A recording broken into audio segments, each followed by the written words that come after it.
Santucho y la Revolución. El 19 de julio de 1976, 3 comandos del ejército en 3 lugares distintos, en el lapso de 2 horas, dieron con nuestros compañeros de la dirección del Partido Revolucionario de los Trabajadores PRT, Mario Roberto Santucho, su secretario general y comandante jefe del ERP, Benito Jorge Urteaga, en la práctica su lugarteniente, y Domingo Mena, responsable de organización. Ellos, los nombrados, integraban los 3 organismos dirigentes del PRT, el Comité Central, el Comité Ejecutivo y el Buró Político. 2 compañeras y un compañero, Liliana Delfino, que era responsable nacional de propaganda y miembro del Comité Central y del Comité Ejecutivo. Ana María Lancilotto, que junto con Fernando Hertel militaban en la Secretaría del Buró Político, coordinada por Eduardo Mervilá, quien caerá en septiembre. Posteriormente, el dictador Videla dirá que los militantes del PRT eran incorregibles y por lo tanto había que exterminarlos, y eso hicieron. A continuación veremos en qué política y en qué lucha de clases se formaron esos incorregibles. Surgimiento del sujeto político revolucionario. Por ahí para la audiencia no maneja mucho este concepto, un concepto teórico que le llama sujeto revolucionario, una clase social o una alianza de clases capaz de realizar alguna intervención importante en la vida política y social. En este caso se refiere al sujeto revolucionario, tradicionalmente el sujeto portador del socialismo. Bueno, nosotros hemos flexibilizado ese concepto. Capaz que en un programa podemos explicar un poco lo que hemos pensado para romper un poco con el esquematismo que hay acerca del sujeto. Bueno, surgimiento del sujeto político revolucionario. Ya con esto comenzamos a romper con ese esquematismo que hay. Santucho y el PRT le respondieron con una estrategia. Acá hice algunos acomodos de lugar. Lo que había dicho, lo que tendría que haber dicho, que la clase dirigente le declaró 2 veces la guerra al pueblo y a la clase obrera argentina. Santucho y el PRT le respondieron con una estrategia y una militancia revolucionaria a las 2 declaraciones de guerra de la clase capitalista contra el pueblo. Estaba bien escrito. Bueno, no hago más aclaraciones.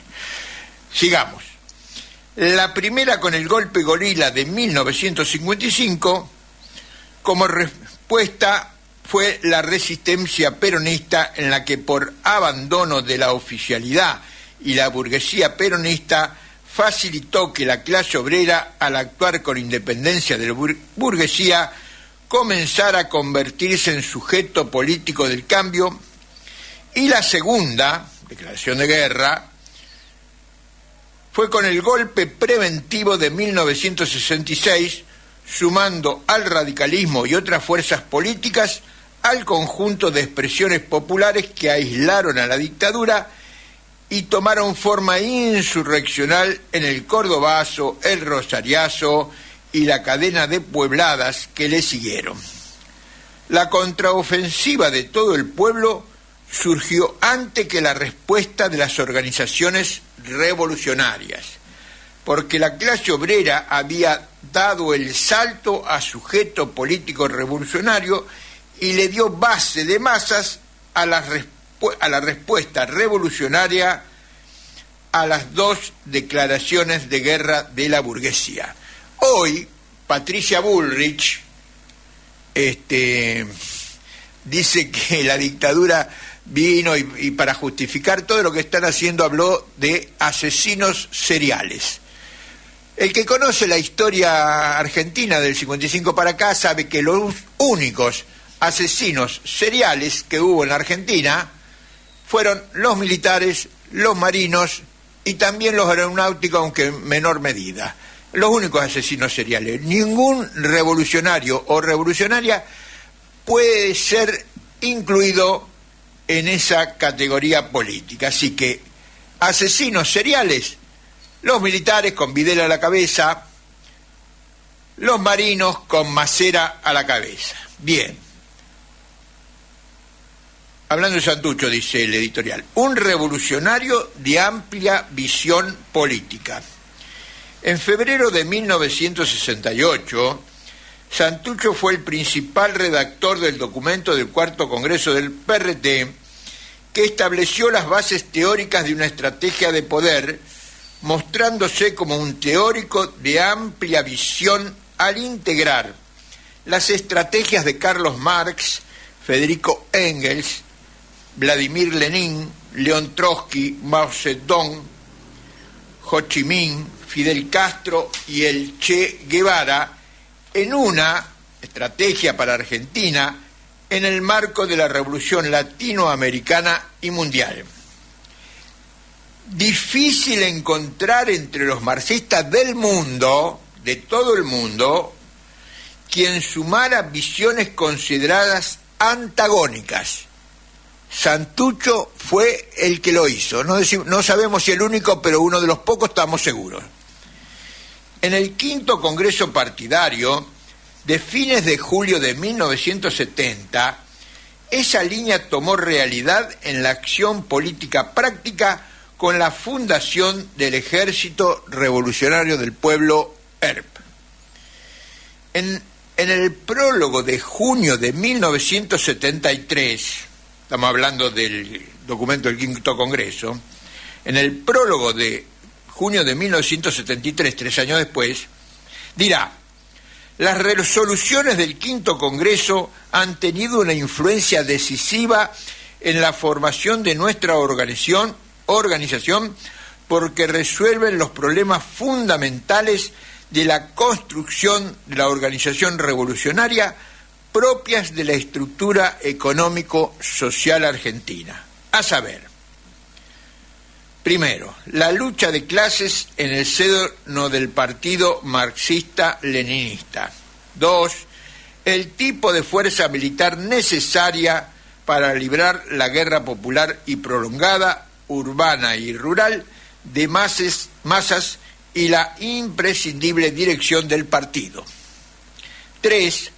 La lucha armada y no armada de las masas en todas sus manifestaciones es parte inseparable de la guerra popular revolucionaria, que tiene carácter decisivo la convergencia de las operaciones militares con las manifestaciones, huelgas, ocupaciones de fábrica, ocupaciones villeras de tierras, intervención electoral y otras formas de lucha de las masas obreras y populares.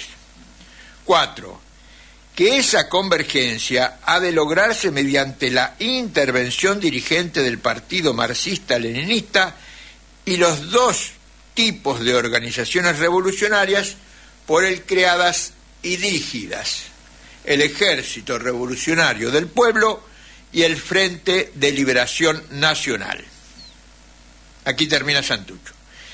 Esta estrategia permitió integrar formas de lucha y organización en el objetivo superior de la revolución antiimperialista y socialista, que sin ella, o sea, sin estrategia, pueden presentarse como antagónicas, porque claro, ahora en la actualidad se discuten las formas de lucha, si lucha, nadie habla de lucha armada, o algunos la usan como espantajo por izquierda, lucha electoral, lucha de calle, manifestaciones, bueno, todas las formas de lucha que hay, por fuera de discutirlas por fuera de una estrategia, carece de sentido, porque uno puede decir cualquier cosa al no establecer una estrategia revolucionaria.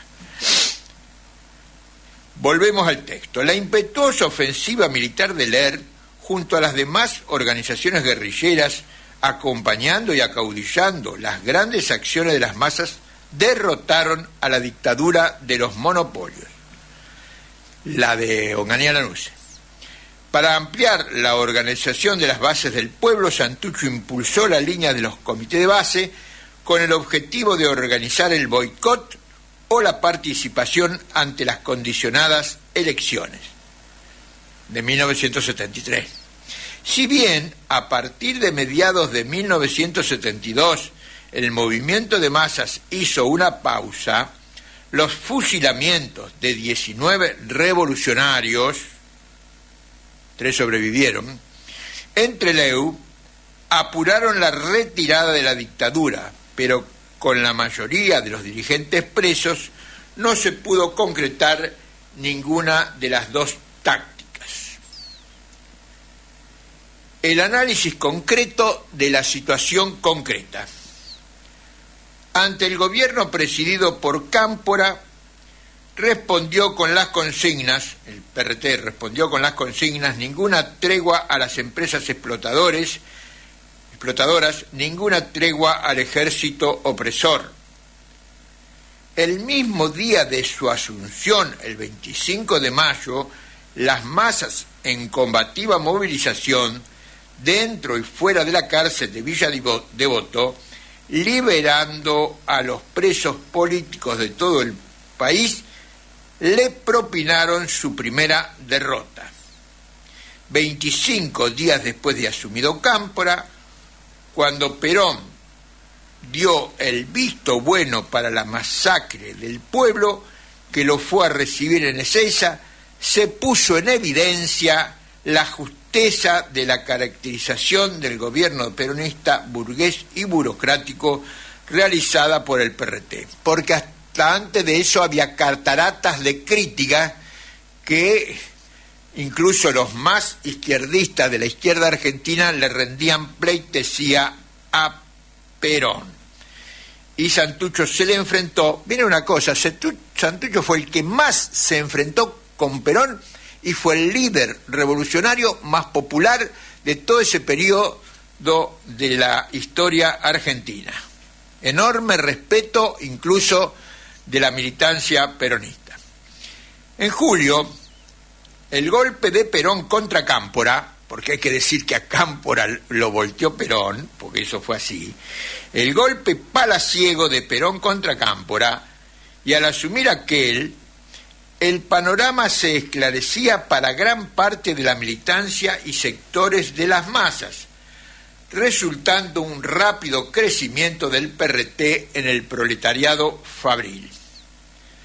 El movimiento huelguístico se activó según lo previsto por Santucho, culminando con la derrota del gobierno del Pacto Social y fundador de la AAA, la Alianza Anticomunista Argentina, que se cobró cerca de 1.500 muertos asesinados en forma cobarde.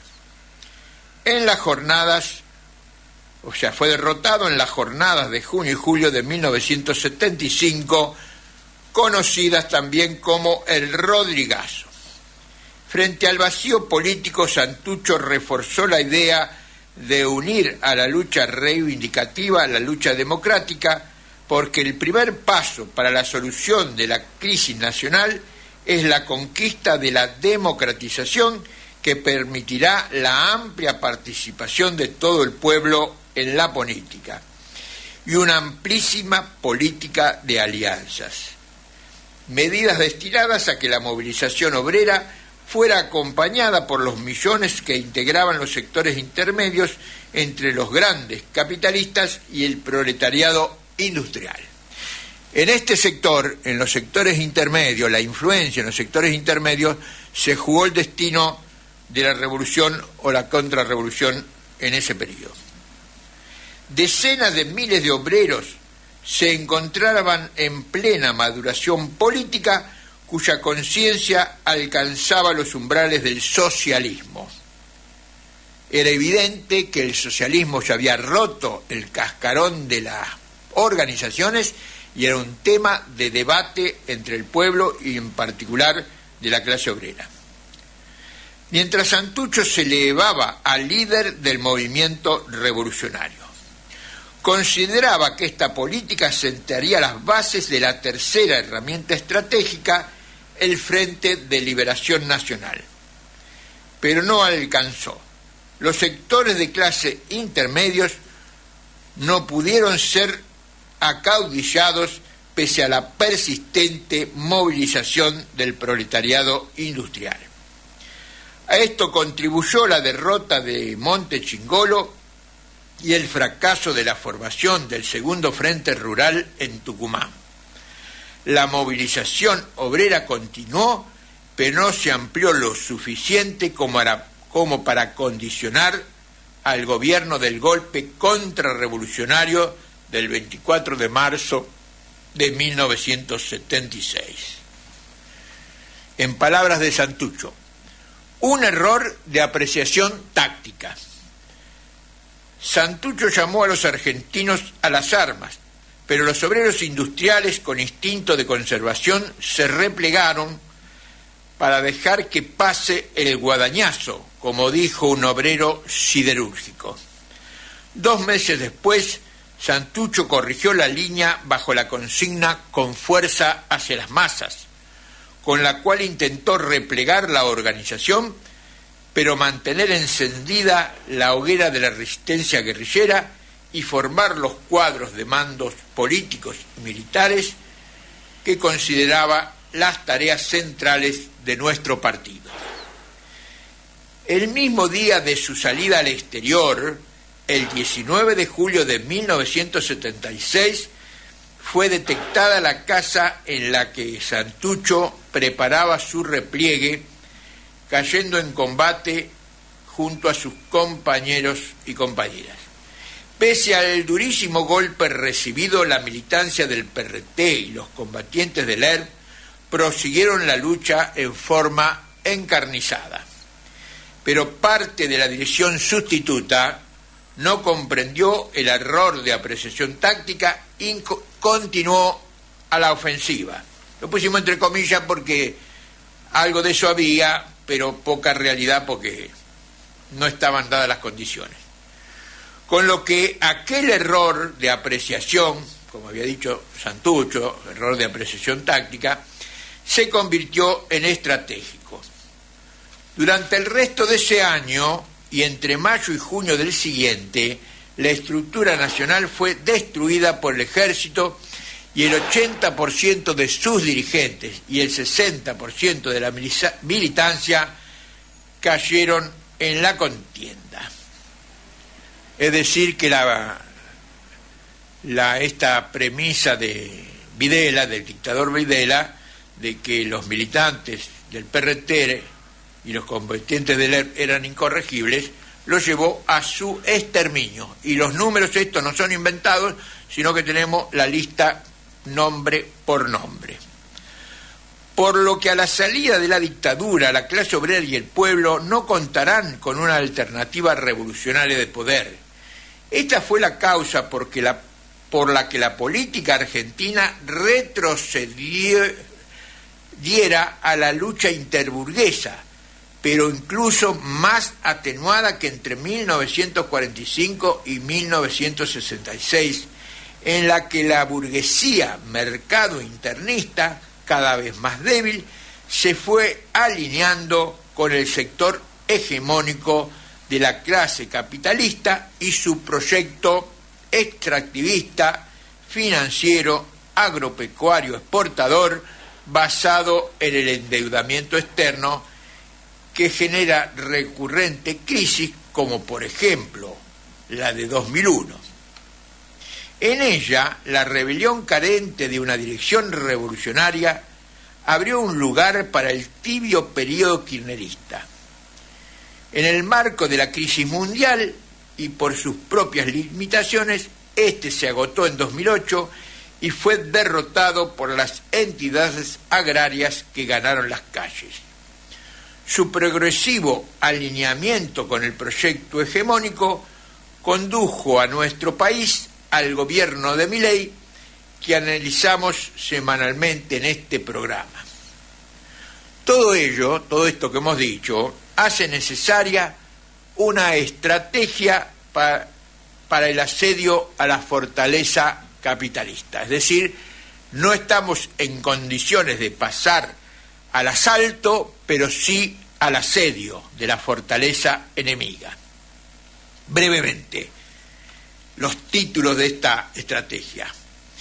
La reconstrucción de las fuerzas revolucionarias tiene que buscar inspiración en la amplitud de miras de Santucho, alejada del sectarismo, del izquierdismo y del posmodernismo. Gran flagelo entre la militancia popular este posmodernismo, porque se presenta como progresivo lo reaccionario. Luchar por la unidad de clase y de los pueblos en sus más diversas manifestaciones de etnia, género, ambiental, cultural, unidas en una aguerrida lucha política de masas contra el capital financiero internacional en su actual fase decadente, pero muy agresiva. Sí, pues están en retroceso, pero justamente por eso la OTAN y Estados Unidos muestra total agresividad, obviamente Israel y Inglaterra. La lucha de todo el pueblo contra el agresor imperialista, que hoy ocupa el 30% de nuestro territorio, pero nadie lo dice, no nos enteramos, que aprobó el RIGI para facilitar el saqueo de nuestros recursos naturales y han provocado la caída de los salarios y jubilaciones a un nivel compatible con ese saqueo. Todo esto será el fermento del sujeto del cambio revolucionario en el que la militancia organizada será modificada. No alcanza como lo que somos hoy. Necesitamos una militancia más aguerrida, más comprometida. Y en ese torrente de creatividad construirá las fuerzas revolucionarias que nos conduzcan a la gran patria latinoamericana y socialista en la que los pueblos realizarán el bienestar y la felicidad colectiva.